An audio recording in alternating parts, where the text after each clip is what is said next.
கோசு அதிகவனி வேண்டாம். நில நிலன்னு சொல்ல போச்சு. கண்ணா நீ பாடு.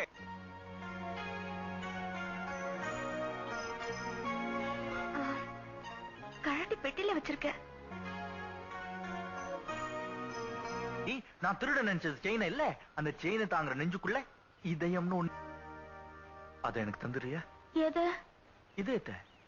அதுக்குள்ள கோவமோ? என்னது? கை. என்ன பண்ண போறீங்க? பல்ஸ் செக் பண்ண போறேன். ஒரு இடம் இருக்கு தெரியுமா?